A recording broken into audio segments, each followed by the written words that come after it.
Good morning, good evening, good afternoon, wherever you are in the world, and welcome to the latest Infrastructure Intelligence Friday morning webinar. This is now, I think, I've almost lost count. I think it's the seventh in our summer webinar series, where we're looking in a little bit more detail at the post-COVID recovery. And today's webinar, I think, is a very, very interesting one. We've got a great panel, as always, to discuss the very, very topical issue of delivering the public sector pipeline after COVID. That's obviously the construction and infrastructure pipeline. Barely a day goes by at the moment, it seems, where we have the government making announcements about spending, whether it's meal vouchers for us all to go out and keep our restaurants running, or more importantly for our sector, larger scale investments, particularly allied to Boris Johnson's speech only last week, when he pledged to build his way out of the impending economic crisis that we might all face. So we're hopefully going to chew the fat on some of those issues this morning and look at to what extent and what kind of projects the public sector pipeline is going to be throwing up for our sector over the coming weeks, months, and indeed years.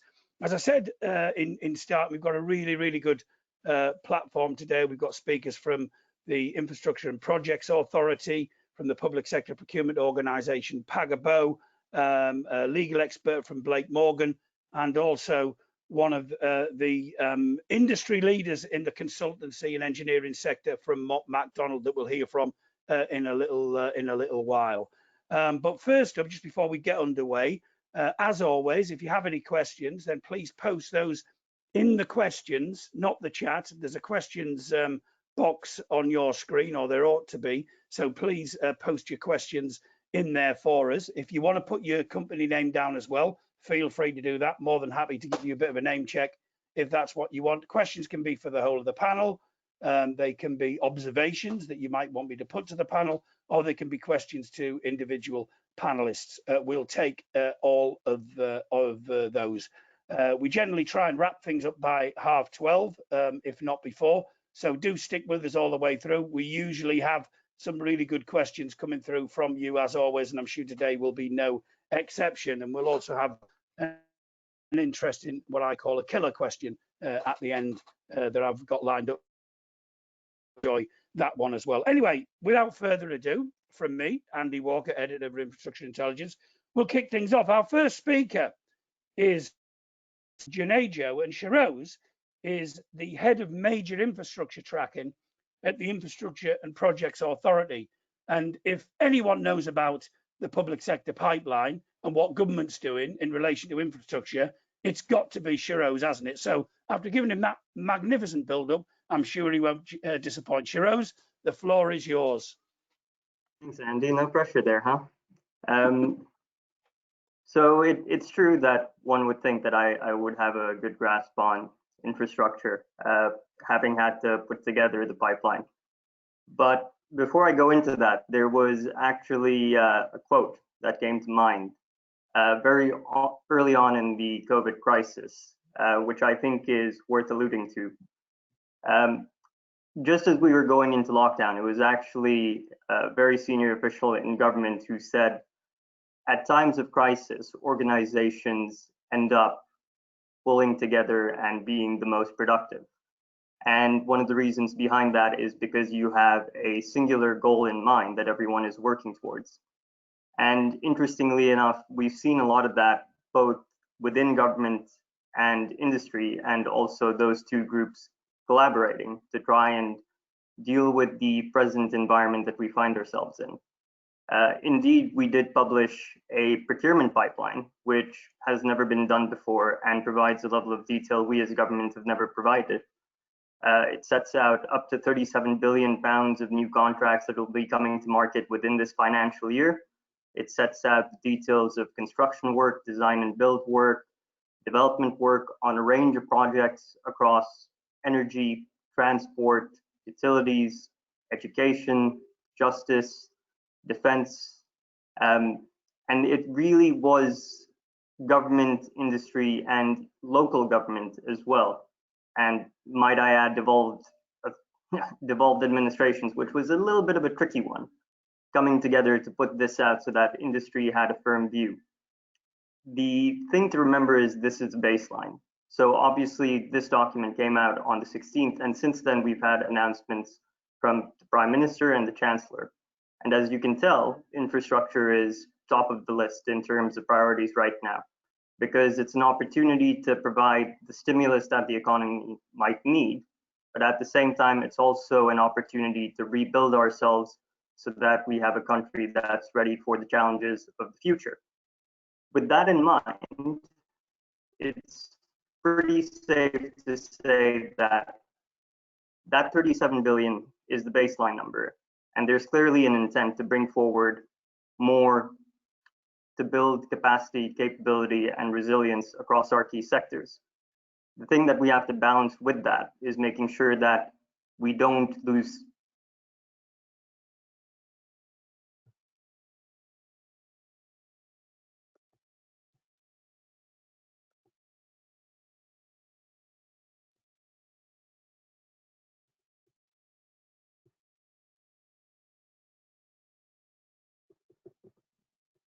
Have we lost Shiroz?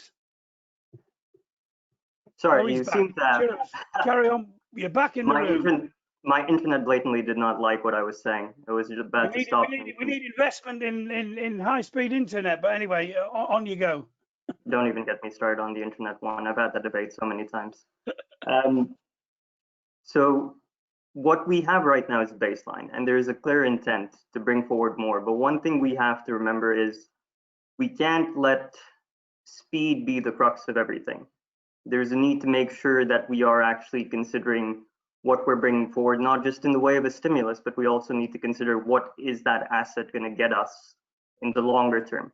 And this is one of the things that we need to really be thinking about. It's procuring for growth, and it's procuring for whole life assets in mind, and understanding what they will do in terms of building our capability, our capacity, and indeed, as a priority, our resilience, so that we are in a position where we're secure should unforeseen circumstances arise, if you will. With that in mind, I think it's pretty safe to say that government will continue to invest, and will continue to invest in schemes that will bring out those key objectives as far as possible. And at the moment, there are multiple routes to market. So this procurement pipeline, for those that would have looked at it, there are a number of schemes that are either open market, negotiated, or in some instances restricted tender. One of the things that we do need to do is in the round consider what way could we get these contracts to industry as quickly as possible, but most effectively, so that there is still a competitive element to it. And in some ways, perhaps a portfolio view in terms of procurement is required to be considered to try and deliver that.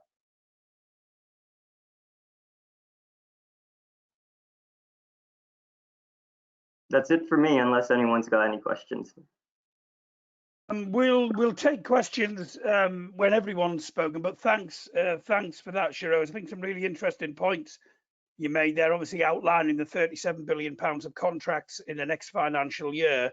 I think many of our audience from the industry will be pleased to hear you say that speed can't be the only driver in all of this, because it's about the impact that these investments make at the end of the day, and procuring for growth and looking at the full life asset, I think is really important, and that's something that I know may well come up in the discussion as we move on. But thanks for that for the time being. I'm sure we'll be very shortly. Our next speaker is someone who I think it's fair to describe it as a key leader in the construction and infrastructure sector, and that is Kathy Travers, who's the Managing Director for UK and Europe for McDonald, who are one of the leading multidisciplinary consultancy firms in the country, who I know do tons of work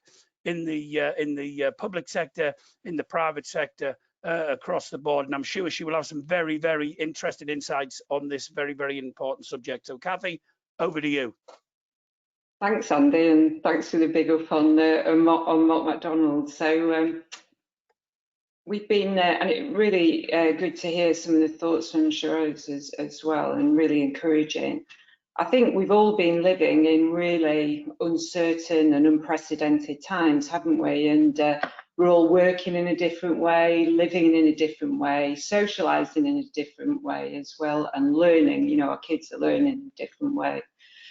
But I think one thing COVID has done, it's really exposed the social inequality gaps that we have in our society. And I think what COVID is doing is accelerating and widening those gaps.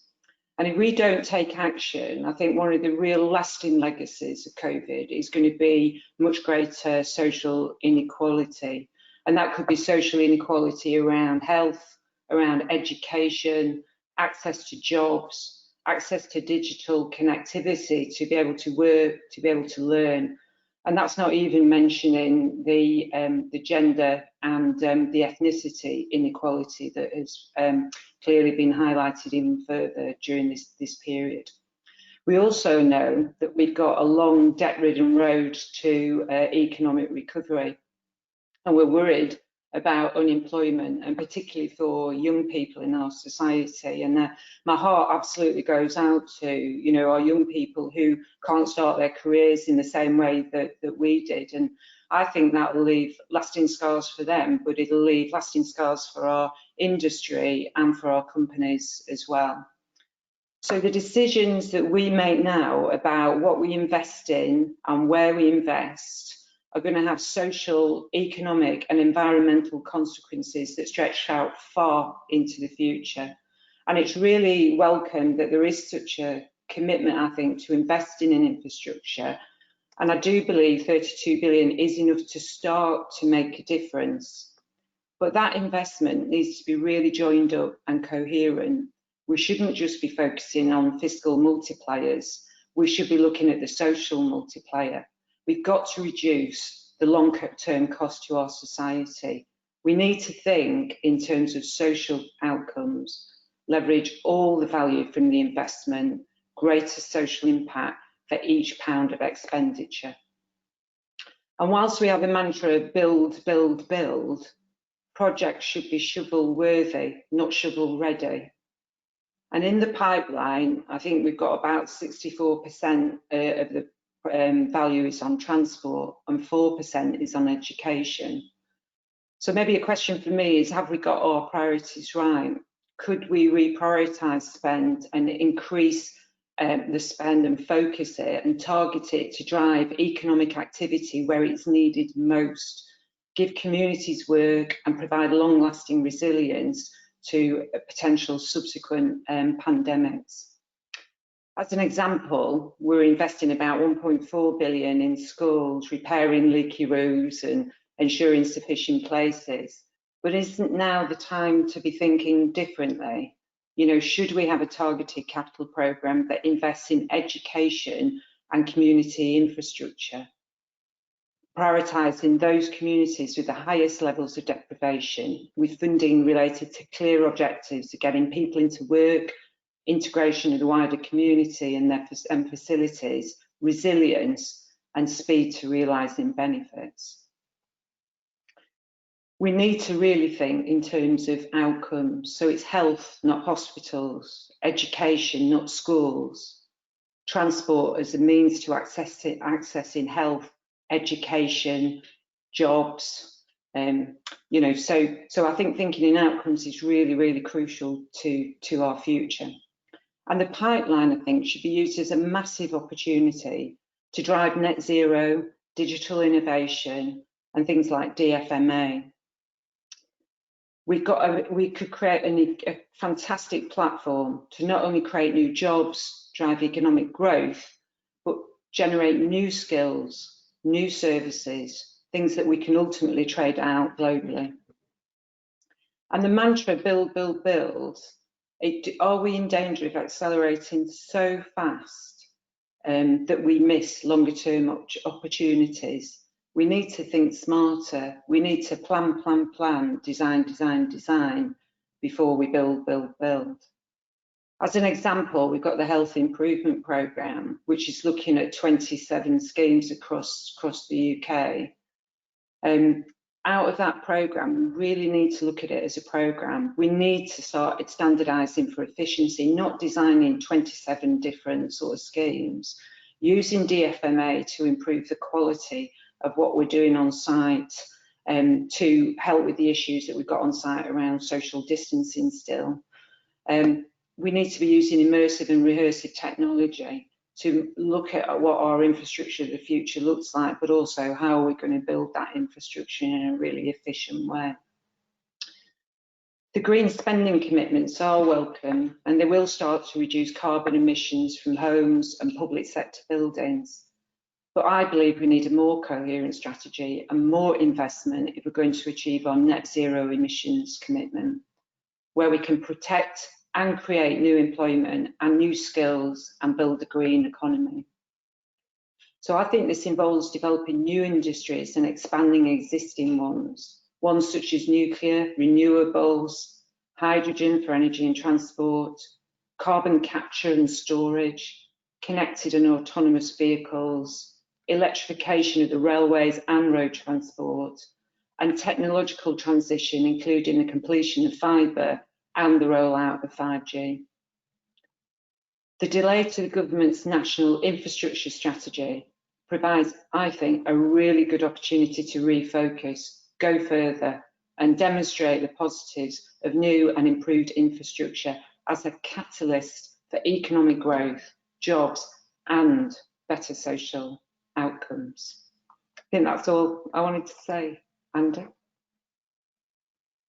Thanks very much, Kathy. Again, some really quite apposite points made there. I think it's really interesting and welcome to hear you talk about social inequality, because that's often something that I think can be forgotten in not so much in our industry, because I think there is a lot of care about the final outcome of projects, and social value I know is something that our next speaker's organisation is quite keen on stressing as well. But the value of what this industry provides is absolutely critical, and I think it's really good that you actually mentioned the social inequality issue as well, because we are facing some challenging times, and we don't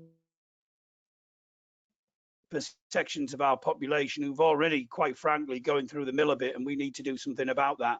Again, raising some really interesting issues about have we got the priorities right? Are we looking at areas rather than just narrow particular investment targets?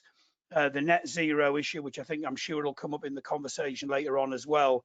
And also the opportunity to develop new industries and new ways of working, I think, is absolutely crucial as well. So hopefully some of those points will be given a further airing in the discussion. And I can see some questions coming through already. So please post your questions in the questions box so that we can get those asked to our panelists when they've all spoken in the discussion. We move on to our next speaker now, and our next speaker is Gerard Topless, who is the executive chairman of the procurement organisation Pagabo. And for those that don't know, I'm sure there won't be many on this call, Pagabo help public sector organisations across the UK by providing framework agreements backed up by experts and expert support to basically help those public sector organisations and organisations that work with them navigate their way through, I suppose, the project maze in many ways. So, Gerard, over to you. Thanks, Andy, and the team at Infrastructure Intelligence. So, morning, everybody. As Andy has said, I'm the exec chairman at Pagabo. So my role is actually to work on the business rather than in the business. Yeah, we are with the largest private sector sort of OJU framework provider in the UK. We focus on construction, built environment, and we manage a number of sort of frameworks for professional services and construction, all the way from £1 up to unlimited. And they are used by the public sector, but also increasingly by the private sector as well. And we have about £1 billion under procurement today. Whilst we focus on the procurement journey for our clients, as Andy has referred to, and it came up a little bit in Kathy's sort of presentation. We don't just make it easy for suppliers to win work and for clients to access sort of suppliers, but we're very, very keen to ensure that we embed social value into procurement. We are very keen on the government's procurement for value agenda, and that was covered by all of the talks this morning. Also, the adoption of technology. We were very, very committed to that, and we see that as being something that could help us unlock the opportunity going forward. And innovation and the future of our sector. We launched an initiative last year actually called the Future of Construction. We have a website on it, and it was actually a response to the changing requirements of the sector because of Brexit primarily, and we've actually seen that accelerate at unprecedented levels because of COVID, and that's been quite an interesting sort of journey itself.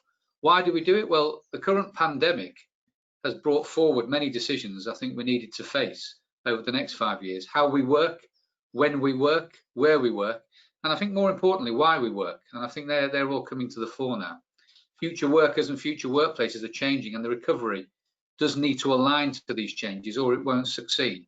So what we do now, I think is extremely vital to build that sort of infrastructure to our infrastructure. How do we all come together to help the sector? How do we start to deliver the £37 billion that we talked about today, the baseline, and ensure we're ready for the additional investment that will undoubtedly come? We've heard the mantra build, build, build, and jobs, jobs, jobs, and design, design, design. The rhetoric's there. I think it's the action we need to see, and that's a collective effort we need to have. Government needs to be involved, and commitment, and not just the words. We need the action, and we need it across the UK. And probably, you know, I'm based up in the north, and the north really does need to see some investment. We've had that promise at the election, and we've had it reinforced even though we're in this current sort of crisis. The levelling up agenda is vital to actually sort of spread the effort and spread the opportunity and spread the outcomes. We must follow through on the builds and jobs promises, and we need government to deliver this so the sector, we all can help them. I think linked to that commitment is money. We've seen a number of announcements on investments, and some of the numbers are extremely eye-watering. This must continue, and we must ensure we don't have austerity version 2.0 or 3.0. I understand there will be taxation in the future, and I think that's something we will need to shoulder together. But we need to ensure money is maintained and not displaced as fiscal pressures harden on the Treasury. Infrastructure plays a vital role here, as it creates activity that has a trickle-down effect throughout the sector, and therefore jobs, supporting jobs, creating new jobs. But it also starts to connect our communities together socially and economically to provide a more robust platform for all of our futures. Skills and not just jobs are needed. We hear a lot about green jobs, which are vital, and I think that's extremely important, and we will deliver that. But improving existing skills is also important.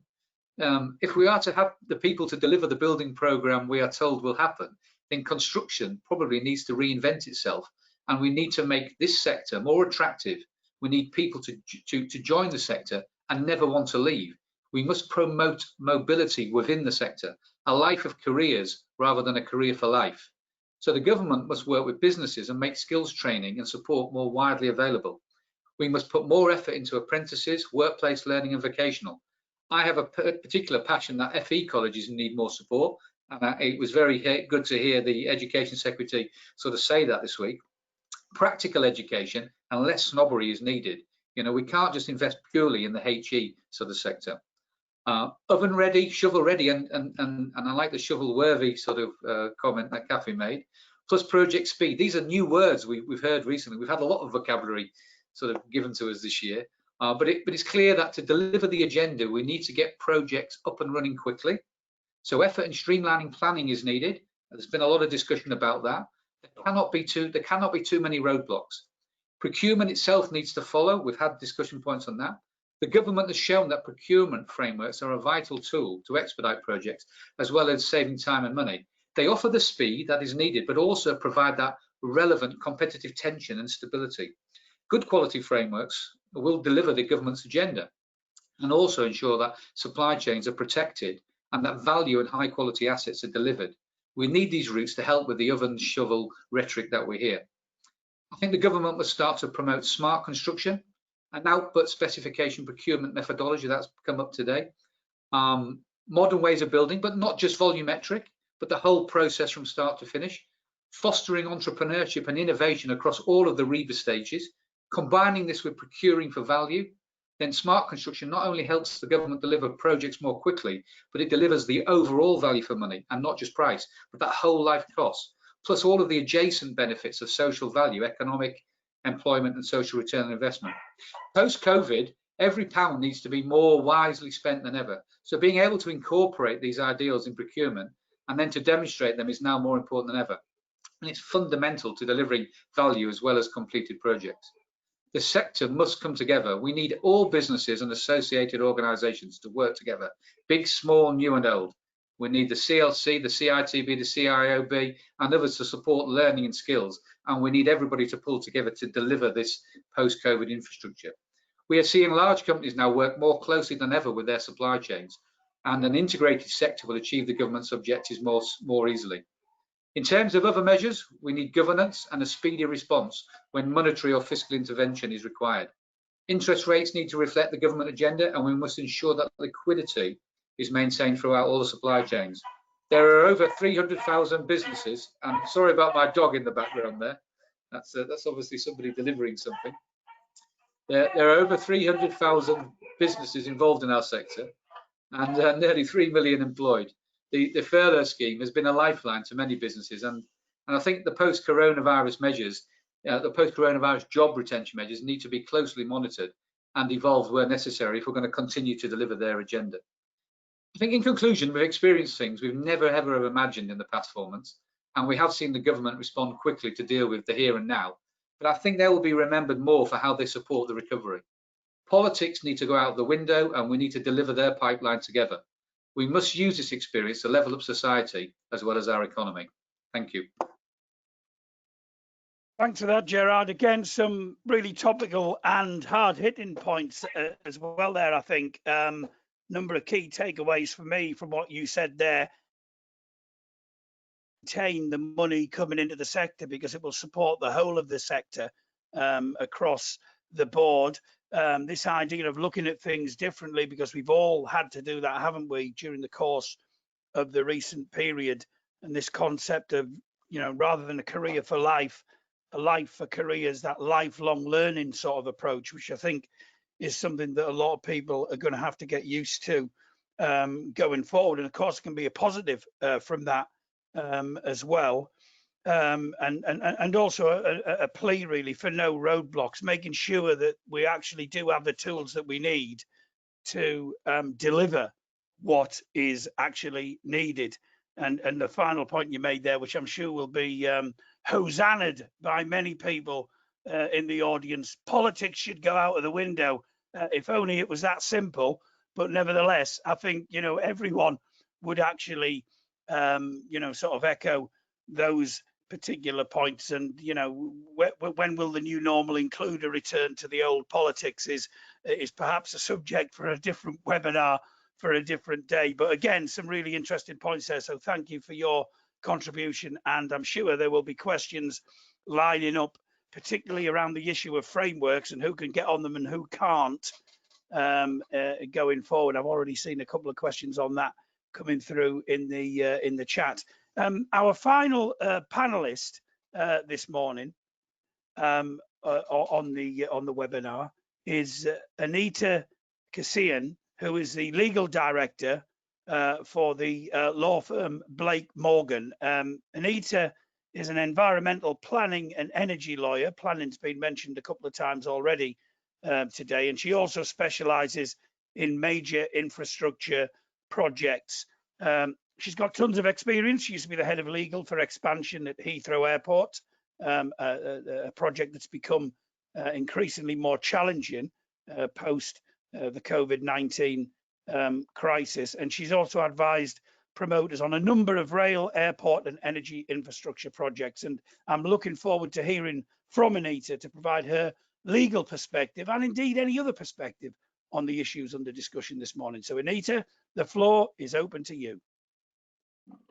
Thank you, Andy, and good morning, everybody. It's been really interesting to hear the perspectives so far from Gerard, Kathy and Sharoz. And I think one clear message that's coming from all of us is that securing a successful delivery of the public sector pipeline depends on many factors. We've heard arguments about favourable investment climate being important, fiscal incentives, having strong policies from government, and having clear and consistent processes. But included, I think, in that mix should also be having a very well developed, transparent, robust, and importantly, a facilitative legal system and regulatory system if delivery is going to be smoother. And I'm going to focus on this morning on 3 key legal observations that I've made when it comes to thinking about how can we get delivery of these schemes better. So turning to the first consideration, I think we've all, in whatever role we play in these schemes, have got to remember certain legal tools that are currently being used at the moment, sadly, to stop or delay schemes, and that is the role of judicial review. We've all seen in the press how certain flagship schemes have been delayed or stopped due to people using JR more as a political tool to delay things. And I'm going to talk a little bit about the judicial reviews that have been more recent to do with climate change and net zero, because I think this has ramifications for how government decides what schemes and how it formulates its policies, and also what this could mean for existing government policies on infrastructure. So traditionally, from a legal perspective, the environmental impact assessment of a project has been fertile ground for judicial reviews. But what we're seeing now as lawyers when it comes to infrastructure projects is that judicial review challenges are not only being made on the basis of a project's EIA, but they're now starting to challenge the underlying policies of the scheme. And I'll give you a couple of examples, recent examples. So something that's a lot closer to me is the recent judicial review of the government's national policy statement on aviation, which is clearly going to have an effect on the expansion of Heathrow Airport. And that's a typical example of how a group of people have used JR to delay a scheme such as expansion. And in effect, they argued that when the government put together its national policy for aviation, it did not adequately take into account its policies and commitments on climate change. And where we are now is the Court of Appeal has effectively said, asked the government that it needs to revisit and reevaluate its current policies on airports because of the climate change commitments that were in place at that time.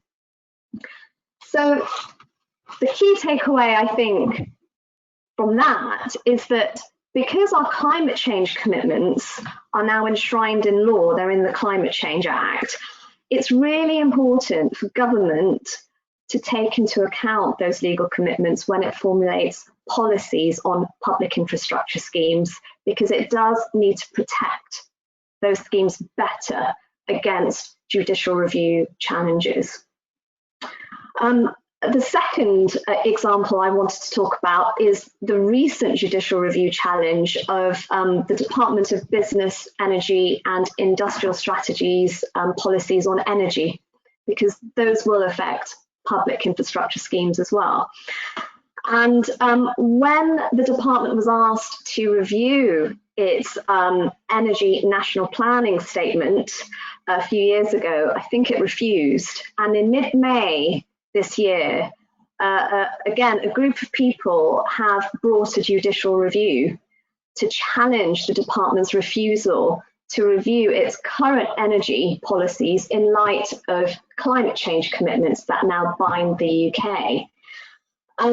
Now, I can see the logic in that, and we've got to watch what happens on that, because the takeaway from that challenge is that it could mean that existing government policies that underpin public infrastructure projects may need to be revisited and updated so that they all align with climate change commitments that are currently in place. So that's something that we should keep an eye on, because we are in a net zero and green economy at the moment, and it would be more and more difficult now, given the level of scrutiny that there is currently, for this sector to justify public infrastructure schemes that don't sit well with current climate change commitments and policies. So judicial review and climate change, I think, is a key consideration. The next legal consideration, and it's something that I heard Gerard mention, is to do with planning and how that can affect delivery.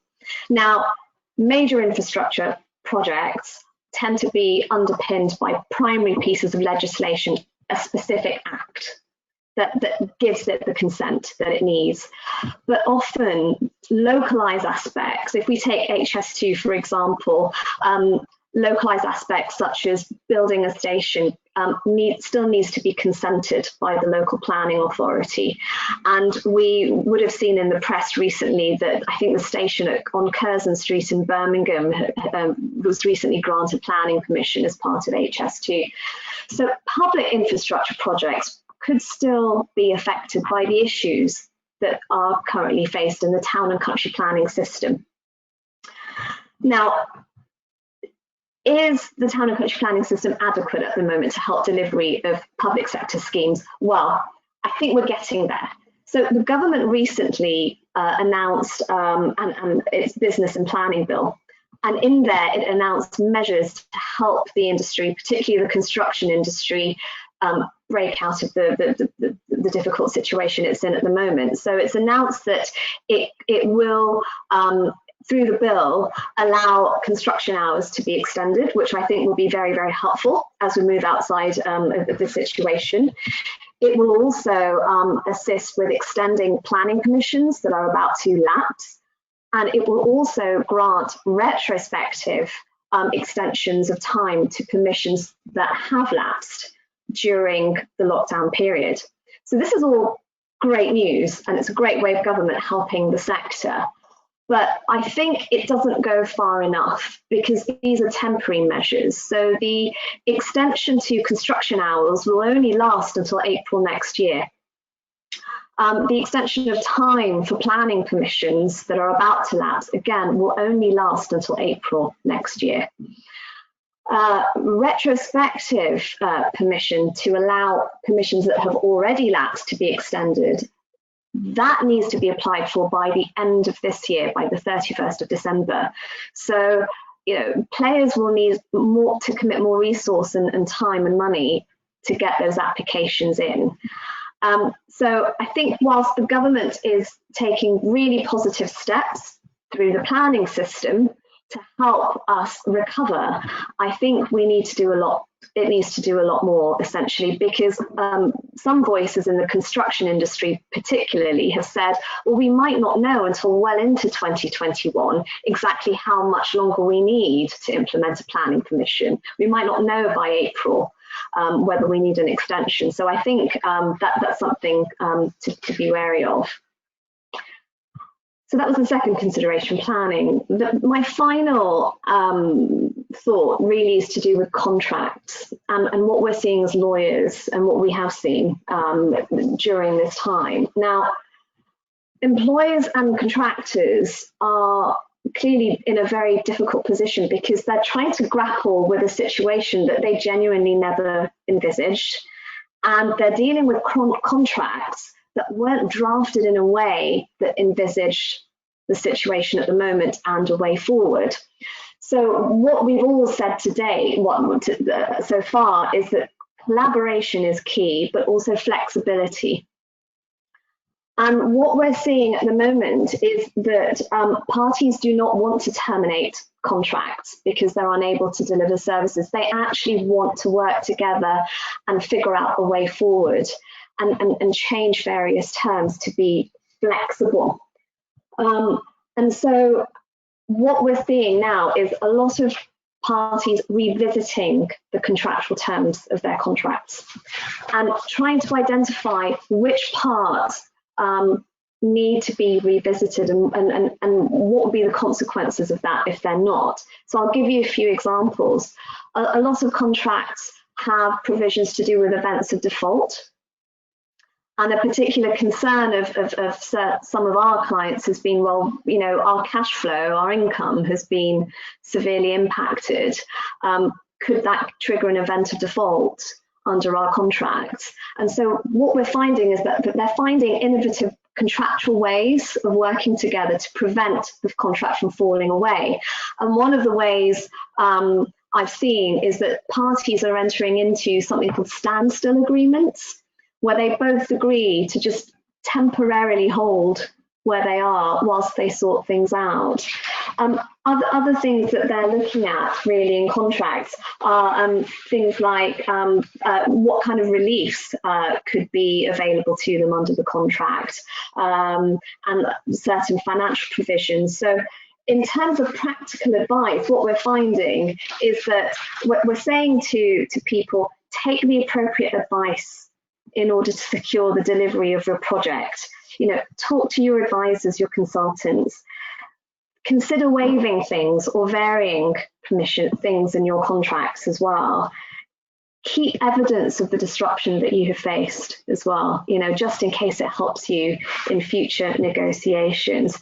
And importantly, stay up to date with government guidance and announcements, because they could be really, really helpful for you when you're trying to figure out how to deal with difficulties through the contract. So what we do need, though, is, I think, just a better awareness of the measures that government are putting forward, because there are so many, which is why I think it's important to talk to your advisors so that you can be sure you're getting the complete picture, so that you can identify all of the risks you could be facing and have a think about how you can mitigate them.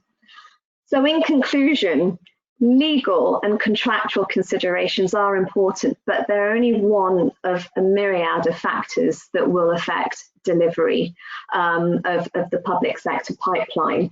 And I think the key terms for me, certainly, that's come out of this webinar, two key words: collaboration and flexibility. I think that really is the order of the day going forward.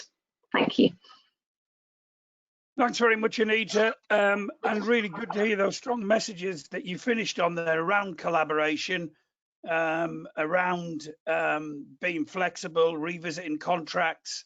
I think from my perspective, one of the things that's been really interesting, both in the UK, and I hope it stays this way, and also internationally, is the willingness of the industry in responding to unprecedented times that we're all in. You know, not to resort to legal recourse immediately. I mean, everyone is in the same boat in terms of, you know, where they are contractually, and really no one benefits at the end of the day, you know, for there to be a mad dash, you know, for legal recourse. And I think what's also been interesting as well is that how parts of the industry have pulled together and actually continued cash flow moving, payments being made for projects, and I think that's a massive plus. And actually, I think there's a lesson there to be learned for the industry going forward as well. If we can do it now, then why aren't we doing that all the time and having a much less adversarial industry? That's not to say that you still won't need organisations like the one that Anita works for, you know, but just maybe in a different way.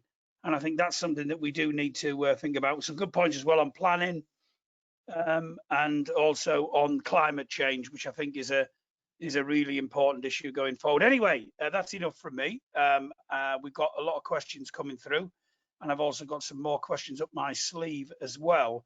So I'm going to kick off with the first question, which is probably one that I think everyone will have heard before, from Ian Parker in Warrington, and he asks, is the public sector pipeline held back by public sector clients' reluctance to accept that value doesn't mean cheapest? and a perceived reluctance to allow innovation. I mean, I don't know whether that's a fair point being made there by Ian, but is that the case? Is it being held back, by this over emphasis? Maybe in the past it has been on price. And I think first of all we'll go to Kathy Travers for an answer to that particular question. Kathy, what are your thoughts on that? Yeah, I mean, it's something we're debating actually internally within our own organisation, because I think one of my worries running a big chunk of the business is the level of competition that is coming our way. And actually, as a consultant, are we going to end up in a race to the bottom? And actually what that doesn't do is it doesn't create an environment where you're bringing in new people, where you're generating new innovation, and nobody wants that race to the bottom. And I think some of this hinges on how risk is shared on those projects as well. So actually, clients trying to offload risk onto consultants, contractors, isn't actually very cost effective at the end of the day. And I think, I suppose referring back to what I was saying, we've got a huge amount of innovative thinking and, intellectual capital to invest in schemes. And if we do that and do that in a smarter way, the benefits that you generate over the whole life of a project can be enormous. And sometimes I think it's very short-term thinking on just the capital cost of the scheme rather than the actual whole life of the scheme. So I would really like to see clients thinking more about how they are trying to transfer risk and who's most appropriate to hold that risk, but also to think about actually the whole life cost. Because the amount you invest at the sort of initial stages is small in comparison to the ultimate cost that you're investing in an asset during the life of it. So you're better off deploying your really smart thinking earlier on, I think. So hopefully that answers that. Thanks, Kathy. Sharoz, what's your view on that? Is it the case, in your experience, that there is still too much of a overemphasis on price? That's not to say, of course, that we shouldn't be looking to get the best possible value, for the government spend that's been made. What's your view on that? Just trying to think whether you're about to get me in trouble here. It's an interesting one, really. If you were to look at a document called the 2010 Infrastructure Cost Review that government did, it actually pointed to the fact that there is a tendency to see this trend of bidding to the bottom. And one of the things that it said was that this is partially due to the fact that there isn't longer term certainty of new work. In actual fact, it was one of the reasons why the concept of a pipeline and publishing a pipeline on an annual basis came forward. I think the principles are already there. If you look at the public value framework, if you look at the Green Book, you are looking at, in principle, the outcome. But the interpretation and delivering that in practice historically has not always been quite what it should have been. And I would say that there is actually a recognition of that to some degree, and that moving forward, we're looking at more to do with outcomes, as Kathy has alluded to, as opposed to just trying to get the cheapest thing that we can possibly get. Now, it's a complicated one from a government standpoint, specifically if you were sitting in an organization like the Treasury, because you have to weigh things up, which are completely different from one another. So on the one hand, I am looking at the opportunity to build a new rail line as an example. On the other hand, I'm also looking at various tax incentives, or I'm looking at a new training scheme in a completely different sector. And they are not like for like by any stretch of the imagination, but I need to try and do a like for like comparison, which is why we have this concept of value for money. That makes things difficult, and that's one of the things that results in this tendency to look for the lowest price. But at the same time, obviously, we are looking into how we consider that social element. Obviously, it's very difficult to quantify. So it's a question of what is that framework? What is that criteria that you use, so that you can apply it to things that are very, very different in a way that makes sure that you're making decisions that's focused on value and outcomes as opposed to the lowest price. Thanks, Shiroz. Gerard, you've just explored this topic with you. I mean, the V word's been used quite a bit here, value, and I know that that's quite an important area for Pagabo, and particularly the concept of social value as well. I mean, do we have enough focus on that in the industry, do you think? Obviously the words are used a lot, and you see that in a lot of procurements. I think the two questions that I would ask you, firstly, is one, we probably need standards in social value. I mean, lots of people calculate social value in different ways, and that can often make it difficult for people to compare the social value that one is getting out of a particular project. I mean, we use tools and methods to actually calculate what we do, and we believe we've got, you know, the market leading approach in terms of doing that. We build on the government's green book. We use all of their algorithms. We forecast. We then look at the procured, and then we monitor it. So we've got some pretty good tools in doing that. Other people use other tools, but if standards were introduced, I think it would make it a little bit easier for people to compare. So that would help. I then think clients need education, and you know, there's a lot of procurement clients, or a lot of procurement professionals in government or public sector who are afraid of actually procuring on value, because, you know, when you procure on value, the first thing you have to do is write a business case as to why you've done that, and it's not acceptable. It's almost like you have to be a maverick to actually do it. You don't see many alternative bids. I haven't seen a lot of alternative bids being awarded in the UK, and I think until we start to really drive what value means and understanding that, you aren't really going to get it. The procuring for value agenda is certainly there, and I know from my own discussions with the BEIS that there is some talk around this playbook or a handbook for construction, which is going to be a framework. When they say a framework, you know, a set of ideas, which is going to drive around smart construction, procuring for value. And I think with those sort of tools, I would hope the public sector can feel more educated and feel more confident that they can award on it.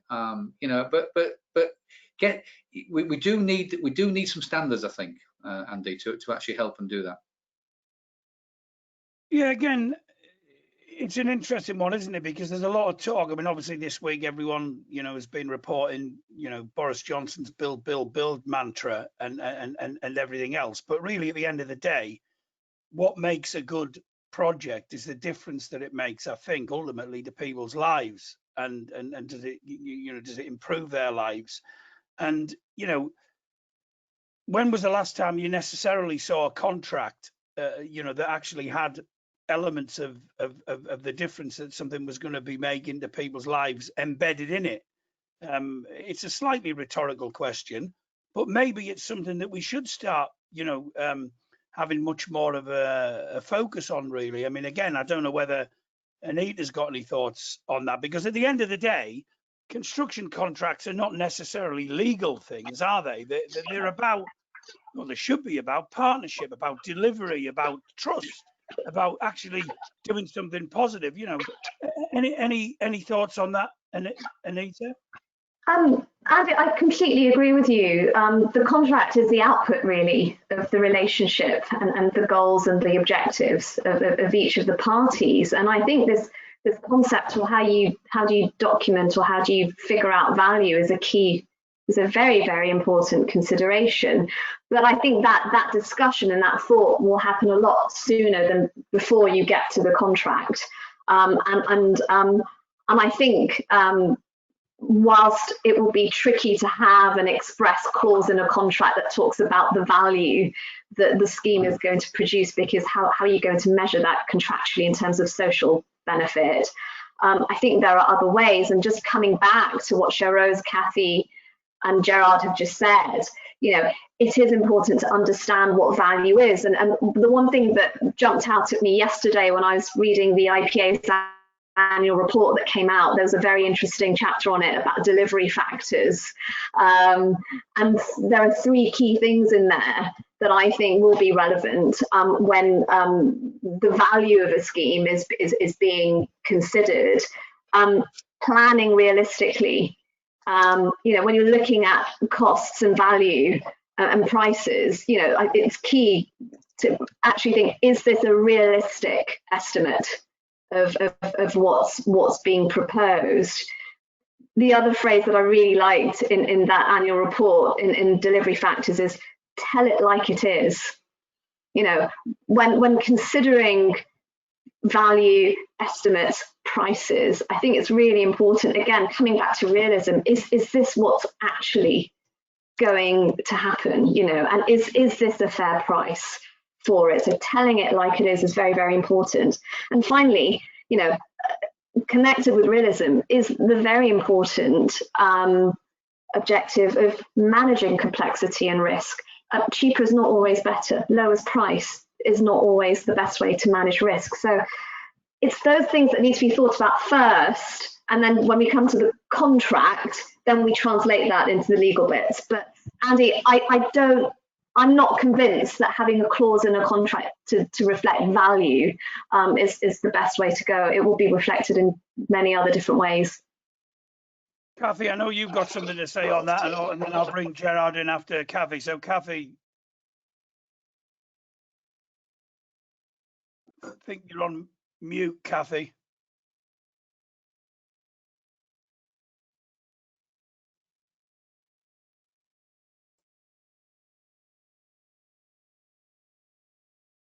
Can Chetna unmute me?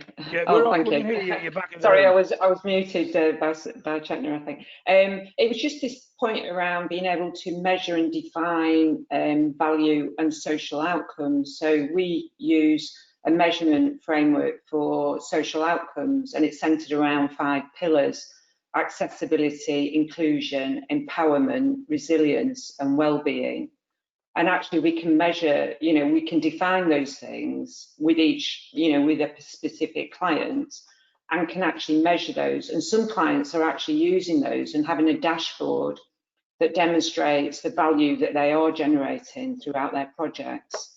And if we thought about value less in terms of cost and value in terms of actual outcome and value to society, I think it would really shift the lens and the dynamic around what we build and how we build it, and what, you know, why we're building it.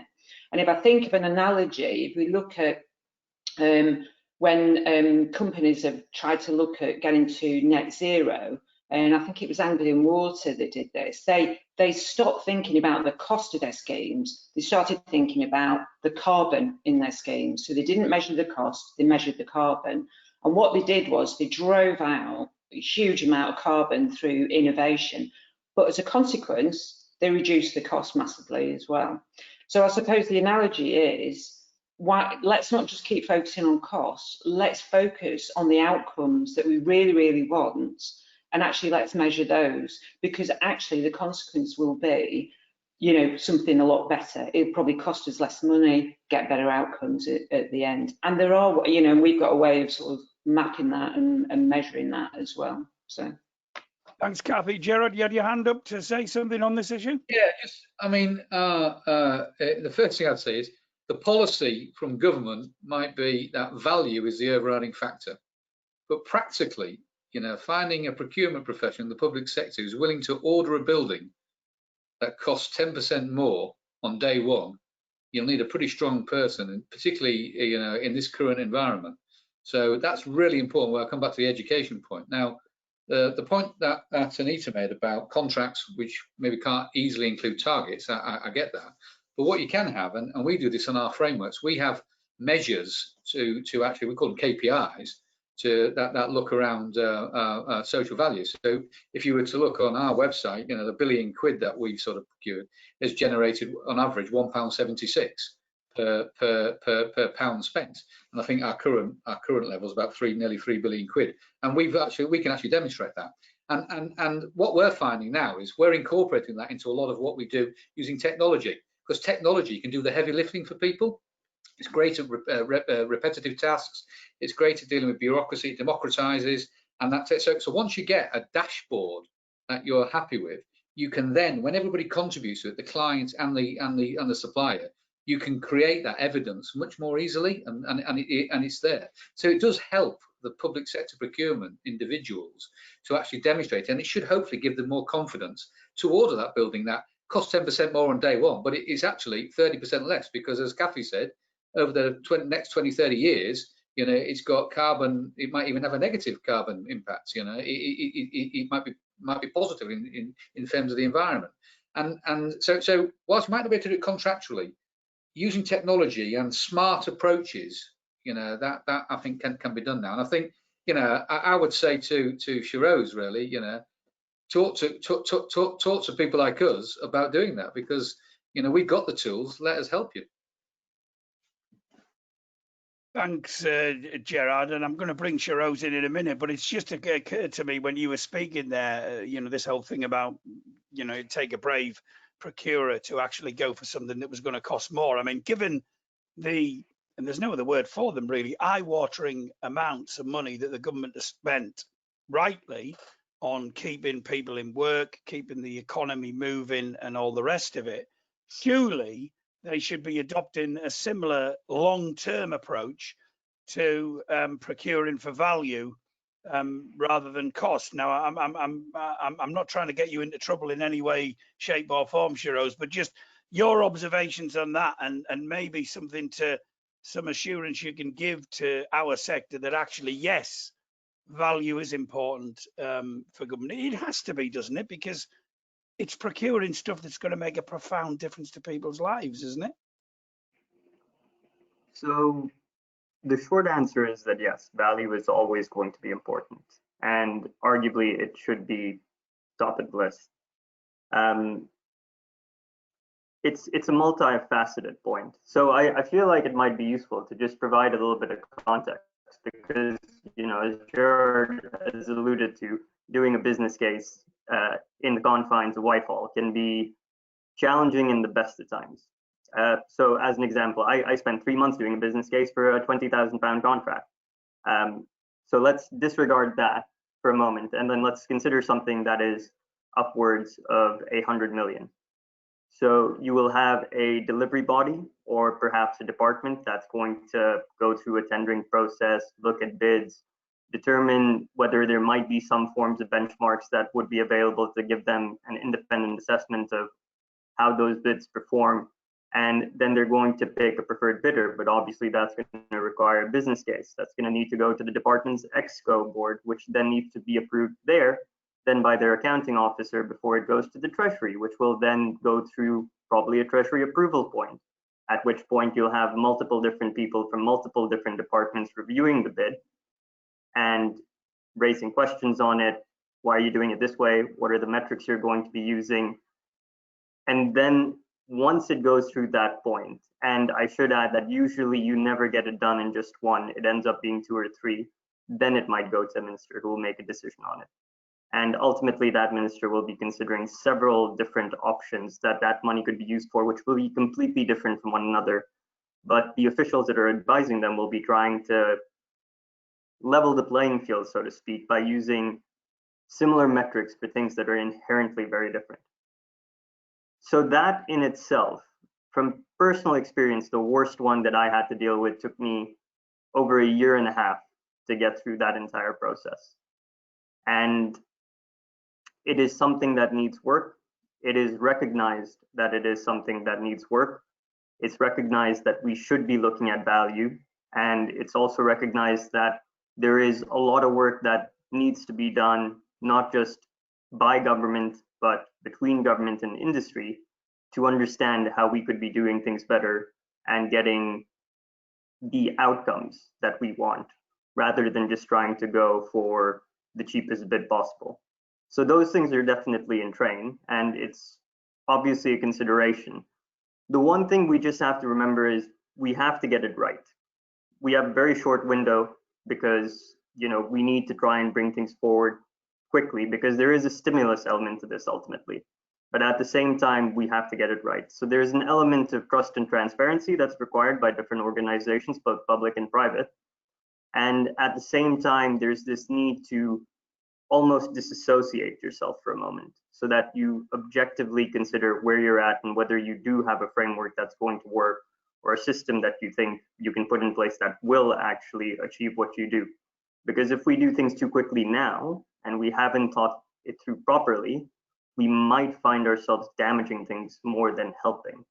So it's one of those key considerations. Appreciate it sounds a bit high level and woolly, but we need to make sure that we get the right outcomes in trying to set what those outcomes should be. And that can be quite tricky. But the reassurance I can give you is all things are being looked at. Fortunately, not all by me, because if that was the case, I'd be losing more hair than I already am. Thanks, Shiroz, for that frank assessment and information to us. I think that's really appreciated. Back to the questions now, and one of the interesting things about infrastructure spending is going to be how that actually works in terms of, I suppose, in some ways, leveling up the country, giving all kinds of firms a chance, really, including smaller firms. There's a question coming from Chris Hayes, who says, we're a window company who currently service the MOD social housing sector and large house build projects. How will we be able to be considered to be approved installers for the energy efficiency scheme announced by the government this week? Because historically these schemes go to the national company. So I think there's a question there about how do we make sure that maybe smaller local firms basically get a slice of that particular cake. And I think although he can't answer on behalf of the government, I'm going to ask Gerard for his observations on that, because obviously you deal with a lot of frameworks. There is some talk in the industry about them being a little bit unfair to smaller organizations. How can we ensure that this investment that's going to be made, and I think there was a lot of plaudits for aspects of that green announcements that were made in the week, but how do we ensure that everyone gets a fair slice of that? Okay, so I can't speak specifically about that green package, because I don't think the details have been fully announced yet. It might be something similar to the EPC stuff that was a few years ago. There's some stuff around that. But what I would say to any small organisation is there are routes through, and we offer routes through for small and SMEs, and we actually measure micros as well as small and medium, because small and medium sort of companies are actually, some of them could be sort of 30-40 million pounds. So a lot of sort of small or very small companies wouldn't see them as SMEs. So we do two things really. One, we have something called a DPS, which is a dynamic purchasing system, which is the perfect route for allowing sort of any organisation, but particularly small organisations, to get access and become sort of accredited, EU and UK approved. Because what they are tools which allow people to come and go. So it's not a framework, but if you just assume it is a framework for a second, it's an EU tested process, and effectively you can join that process at any time. So companies can come and go, and over a period of life, you might start at the beginning of year one, and you might have 500 companies on it. At the end of year 6, you might have 2,000 companies on it, but they might be quite different. And that allows then councils, public sectors, to be able to buy with confidence. So if you're already supplying a particular service to one authority, if you joined a DPS, and I said we have one for minor works, which I think it covers one of the categories that the gentleman sort of spoke about, then effectively you can then start to get your services offered to a wider public sector, and you can choose, depending on the size of your organisation, whether you want to service a whole geography or just a small geography, and that's split up with something called NUTS codes, which is the way across the UK we actually assess sort of territories. So that's one route. He's absolutely right on frameworks, because frameworks, the way they work, on day one you appoint 20 people on day one, and if that's a 4-year life, you have to wait until the end of 4 years to effectively recompete that approach. What we do is we actually have sort of rules and sort of systems in place with anybody who comes onto our framework as a principal contractor. We actually ensure that they have to measure, or they have to include a certain percentage of SMEs, so we get visibility into their supply chain. And every framework that we started from last year, we reserve a third of all places on our frameworks now for SMEs, and we're the only framework organisation in the UK to do that. Okay, and going forward, we've got a new approach. So we're releasing a developer-led framework this year, which is part of the infrastructure idea. It's a fairly big sort of opportunity, and we're going to be introducing a new idea around innovation, and we're going to put forward a process which I won't tell you just yet because it hasn't been finalised, but we're going to put forward an innovation process which will allow a framework to actually bring in innovation. Because if you look at the government's sort of volumetric MMC frameworks that the DFE have done and CCS, they are a little bit one-dimensional because some of the companies on there end up sort of going bust and disappearing, and then they can't do anything with it. So we think we've got a route to get people coming through that on using innovation, and that's for small, medium, and large. So you know, we've recognised it, and I think we're going to put stuff in place to really drive that, because you know, the vast majority of organisations in this country, that there's 306,000 companies in the UK that service the construction sector. So they're clearly not all the big boys. So we have to get them into it. So we think we got roots, and you know, I would welcome anybody to try and work with us and sort of push the government and organisations like ourselves to do that. Thanks, Jared. Shiroz, you want to respond to that? Say something about that? Yeah, this is an interesting one because I probably ruffled a few feathers yesterday having a similar conversation. So we have upwards of 300,000 firms working in construction right now, as Gerard has pointed out. If you look at it from a market share percentage, you'd see that the majority of the market is owned by circa 100 of those 300,000. If you were to look at the productive capacity of those firms, so the value add in terms of what they're doing, you'd find that actually it's the missing middle, as some construction economists like to call them. It's the ones just below the tier 4s and 5s, but not quite the SMEs. They're the ones that hold most of the productive capacity, and they're the ones who are bringing in the SMEs to do that work for them. So I'm a big proponent of making sure that competition is there within the industry. And there are some disconcerting stats in construction when you really look at it. Highest number of insolvencies of any sector of the economy as at Q4 2019, that was pre-COVID. And at the same time, there's been a lot of work looking at how long firms last. And you usually find that a firm that has been trading for less than 10 years is 3 times more likely to go insolvent than a firm that has been trading for more than 10 years. Those are remarkable stats, and it makes it sound like the barriers to entry in terms of this industry is very, very difficult to get into, and there's high risks involved with it. And it kind of goes back to Kathy's point about risk transfer and clients having this need to try and pass on risk as much as possible. It's also one of the things that influences low bidding, because that's how you get the work. Now, there's a lot that we can do to deal with that. And certainly if you look at the procurement pipeline, a vast number of schemes are actually open market, which means they are available to SMEs also.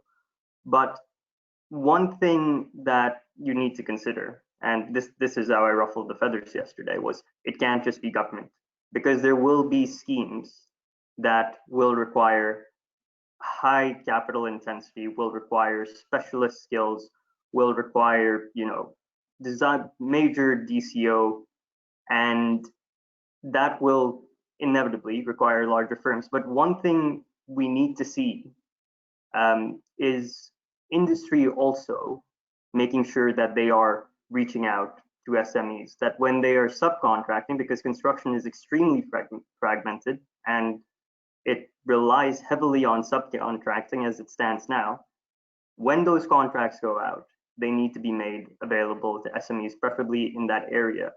And actually, that's also building supply chain resilience, because, you know, with the way things are right now, certainly if I was contracting, I would be looking at local supply chains as much as possible, because I would want to know that in any unfortunate event or second wave, if you will, I at least know I can still get the resources, the people, the materials that I need, because I've built that resilience in. So it's not just from a competition perspective and a regional leveling up perspective, which are inherently important. It's also good project management right now to make sure that you are trying to source locally in the event of something like a second wave or any unforeseen. Thanks, Shiroz, for that. Kathy, have you got any observation? I mean, interesting what Shiroz said there about firms' propensity to go out of business that have been working for less than 10 years. I mean, obviously, Mott MacDonald doesn't fall into that category. In fact, if you trace its history back far enough, as I'm sure, no, I didn't mean it like that. I meant if you trace your history back, not yours, but Mott MacDonald's, the origins of the firm kicked off, I think, in 1902, and has been responsible for designing some of the most iconic projects in the country and indeed the world. But what's your observation on, giving smaller firms, because, at the end of the day, big firms were small firms once. How do you view making sure that all firms in the industry get a fair crack of the whip? Yeah, well, fortunately, my personal history is not quite as long as Mott MacDonald's history, not far off. But I was actually just going to make I think it's vital to our economy, actually, that we really do engage SMEs. And it was just making me think when I was listening and, I suppose reflecting back on Heathrow as well, because when Heathrow was going to be procured and we were engaged in doing a lot of the master planning work at Heathrow, Heathrow were looking at having hubs across the country to do the construction. And actually, if as a country we are going towards more DFMA, which I think we should be and we are, then actually, do we need a better national strategy around those hubs? And actually, those hubs would mean that you could get the local economy really engaged in national construction projects as well, couldn't you? And it would really drive, I think, if we did it right, real engagement of smaller contractors, smaller businesses in being able to contribute to, bigger national programs. So I do think there is something about how do we set up these hubs across the country to drive more economic growth and more engagement of SMEs. I mean, I may be talking complete rubbish there, but it's just a thought, really, I think. So. I mean, it seems to me that the people in the room here, and I'm sure our audience, there's a lot of talk about, well, yeah, we need to change. The government needs to look at things differently. Shiroz, you mentioned that some of these conversations are taking place in the background. But what is particularly happening in the public sector to ensure that we do take that wider view, that joined up approach that Kathy spoke about early on when she talked about there was a real need to, as she said, do things differently as opposed to doing different things. How is that dialogue going to shape up? Who is going to sponsor it? Is the industry vocal enough? Do politicians understand what needs to be done? I mean, from your perspective, are those conversations going to lead to anything tangible, and will we see real change in your view? Big question, I know, but hey, it's Friday.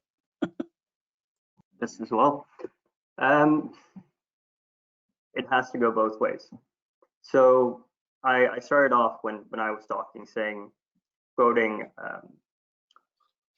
the official who said that statement around times of crisis will bring organizations together and make them most productive.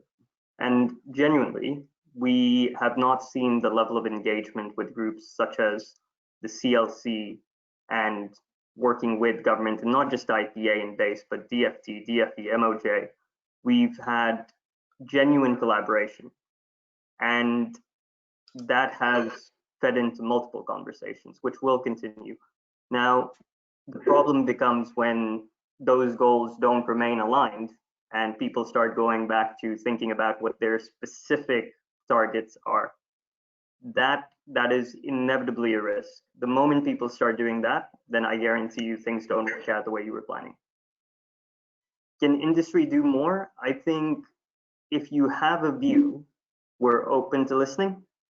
If anyone ever sends me an email, it doesn't matter who it is, and they have something they want to discuss and they think it would help us in our thinking or in the way we want to plan things, we're always open to listening. That's not just me, that's IPA, that's government. We're always open to listening. The need is for that engagement. Now, we do engage with a vast array of stakeholders, but we're not going to capture everyone. And we know that, but we ourselves don't have the ability to go out to everyone and speak to them, which is why we need them to come to us if there's some burning issue that they feel like they need to discuss. And we really need that to get things right. And the key thing I would focus on is that collaboration and maintaining that collaboration and not risking that going away because people feel like things are returning to normal. We need this to be the new normal, even after this crisis is ended. And I think a lot of us alluded to that previously. And the intention is there right now. So it's looking good, but we'll need to maintain it. And it can't just be government. It's, this is something I actually say to departments when they talk about government as a strategic client, about how much work we bring in. Ultimately, on average, we bring in about 25% of construction new orders in terms of directly awarding contracts, maybe a bit larger if you were to account for the funds that we provide to local authorities that then contract. But ultimately, even now, we're about a third, right? At the time of the global financial crisis, we went up to 33%. We're probably higher right now, but that's not sustainable. And at the same time, we are only circa 30% of the whole, right? So there is an entire industry and swathes of industry that need to work with us as well and with yourselves to make sure that things go the right way. And that's the trick there, making sure that we're joined up. It's not just as simple as making sure government is joined up. There's a need for industry to be joined up, at least insofar as having that singular objective is concerned.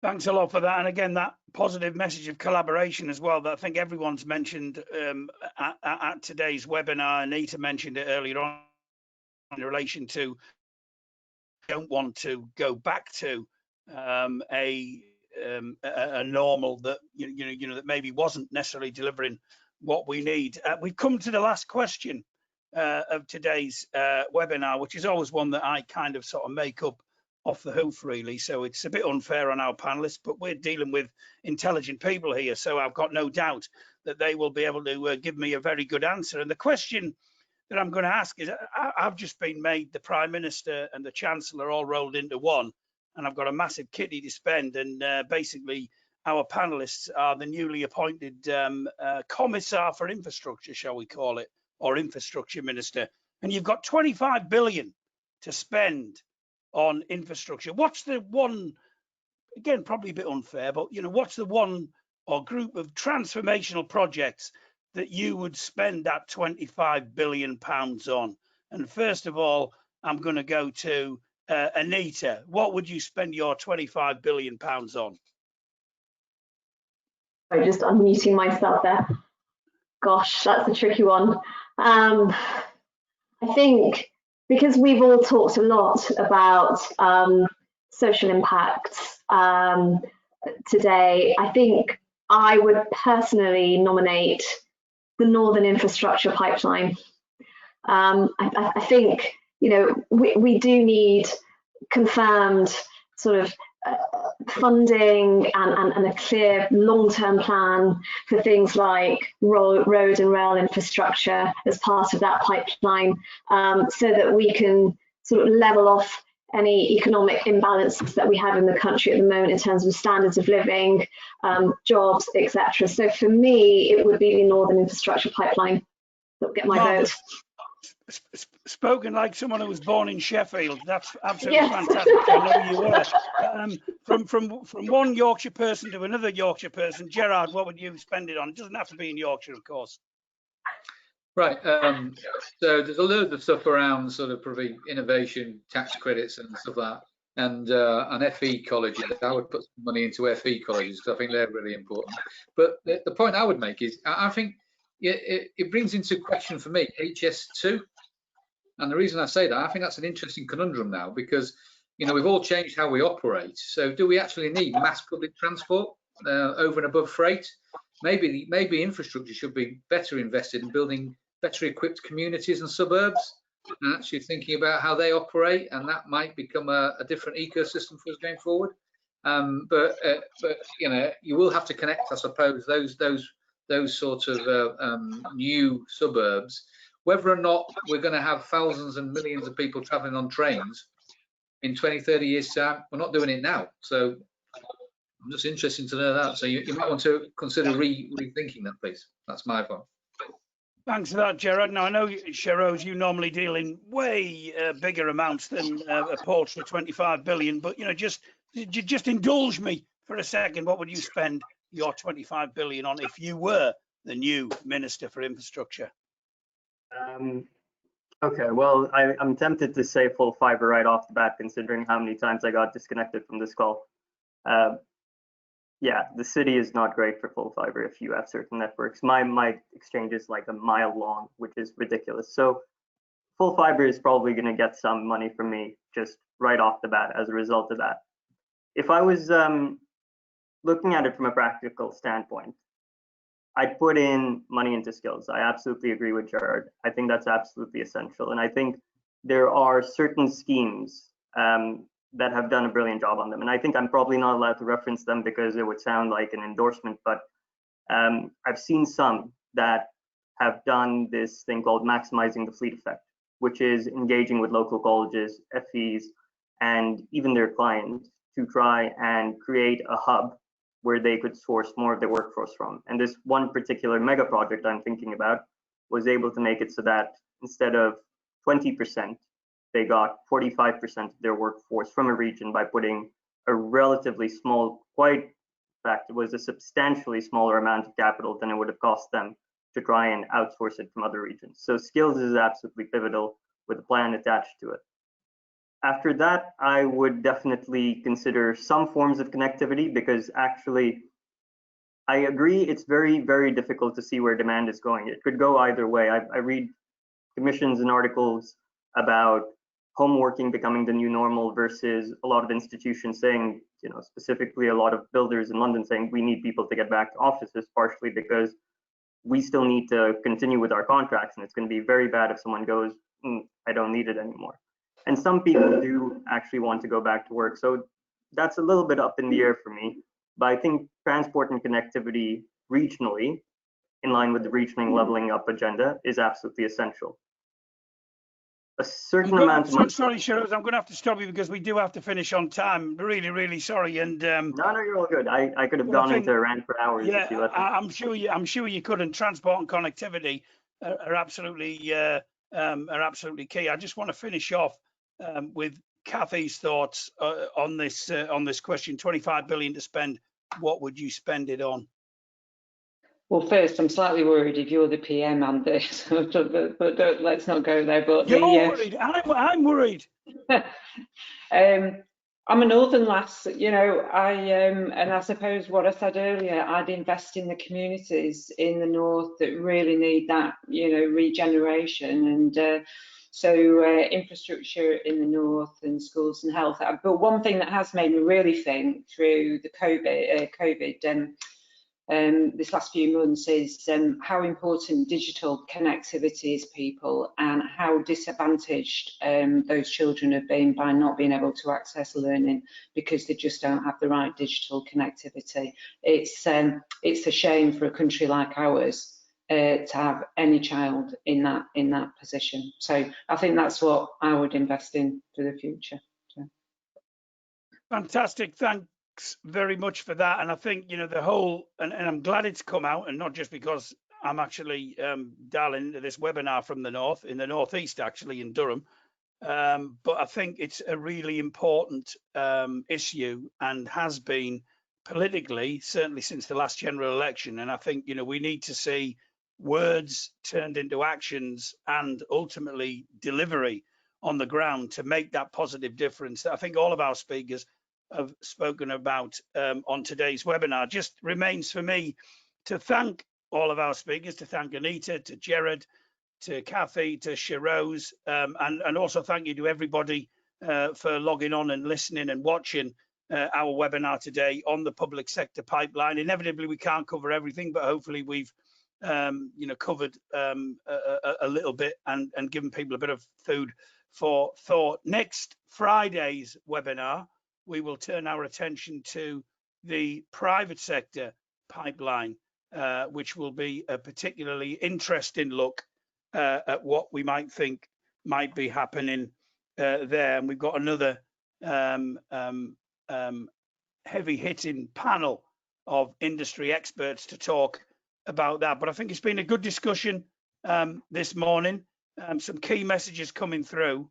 Collaboration is obviously an ongoing one that we often hear, but this idea of focusing properly on what we're actually delivering, I think, is really, really important, and great to hear as well from the IPA that the government wants to engage with industry on these very important issues for the nation. So it just remains for me to wish everybody a happy Friday. Have a great weekend. I hope the sun shines on you wherever you are, and hopefully we'll see you next Friday for our event on the private sector, or at a future Infrastructure Intelligence Friday morning webinar. Everyone's just going to wave at the camera now and say bye-bye, and we'll see you soon. Tally bye.